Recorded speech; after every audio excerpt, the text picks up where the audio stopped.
Existential dread. It's a real thing. And it hit me full force when I spent several days in deep stillness, in almost total expansion, just observing my thoughts, not getting hooked, but there was a point where I had to move. It got too uncomfortable. And I experienced a lot of sweating, a lot of discomfort. And then afterwards, when I went back to some normalcy, I had a lot of emotions to process. And I'd be lying if I said that I'm through it, because I know that I'm not. It comes in waves. And the thing is, the things that lit me up before don't work anymore. There's a difference between conceptually understanding something and feeling it viscerally. Conceptually, I understand that I and everyone else are inseparable. We're connected to Source, God, and we have a divine spark within us, and therefore we're all one.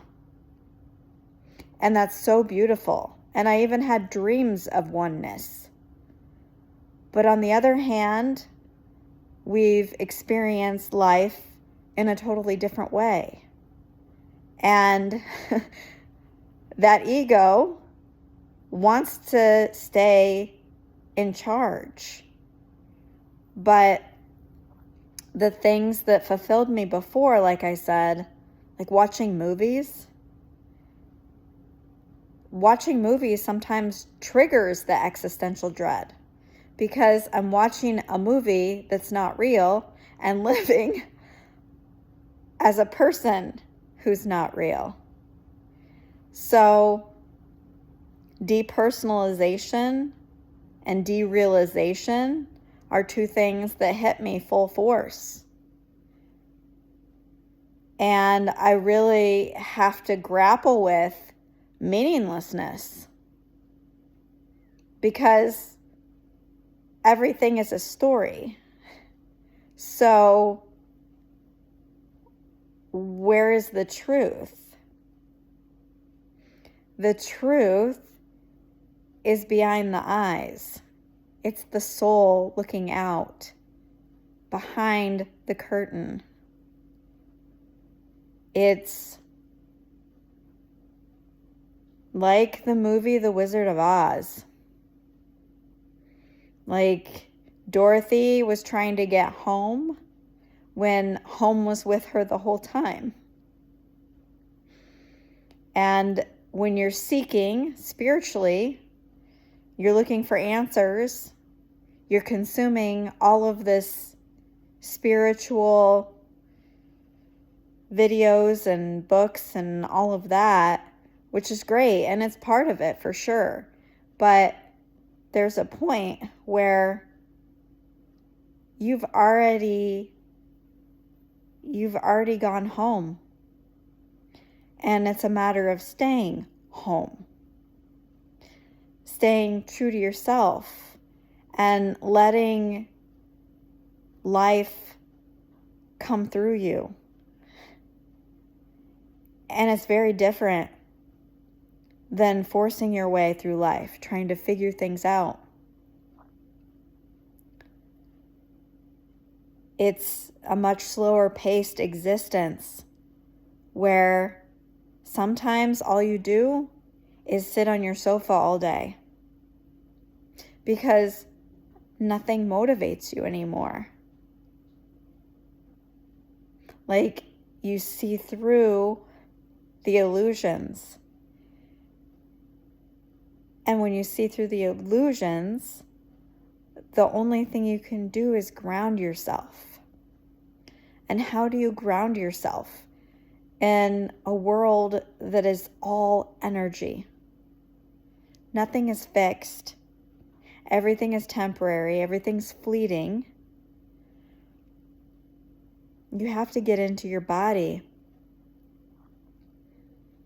Yoga helps tremendously. Going for a walk. Because you have to integrate what you're unraveling. You can't just jump from one side to the other without going across a bridge. And that bridge is the integration process. It's going from ego-based survival living to embodied, truthful, aligned living. And in some ways, I've kind of gone back and forth. And that's where the integration still needs to take place. Because it's like skipping rocks instead of one smooth road. And what it feels like when you try to ascend and you have more to work through, it feels a lot like a face full of gravel. It's very humbling. It's like, wait a minute. You have more to feel through. You have more to embody, because you can't just expand your consciousness without your nervous system and your inner child also. I guess they're one and the same. It has to be on board. And then there's that ego who's getting in the way, who's like, wait a minute, you know? So it's something that you have to develop patience with and a lot of compassion. And the funny thing is, I'm an empath. I feel things so deeply, always have. Of course, that meant that I was taking on other people's emotions and use that to soothe my own emotions or my own nervous system, bypass my own reality to fix someone else. But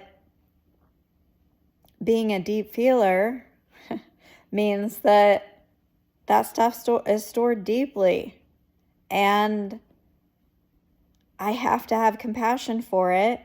And at the same time, the tricky thing that I fell into, this trap, is if none of this is real, why have compassion? Because the feelings are real. They have to be felt. Feeling is the way you do anything in this world. You don't do anything unless you're looking for some sort of feeling from it. And it's learning to hold this love and light while experiencing the world. And the world is not all love and light. You can paint love and light on things. That'll lead to a lot of pain. So it's seeing things for what they are and understanding that that's not really what it is. pain isn't really real, but it has to be felt because it feels real. It's a paradox, and it's a tension of opposites and the dumps, feeling through the junk, and the truth, the love and the light. There's no way to get to that and sustain it if you're not working through those lower vibrations.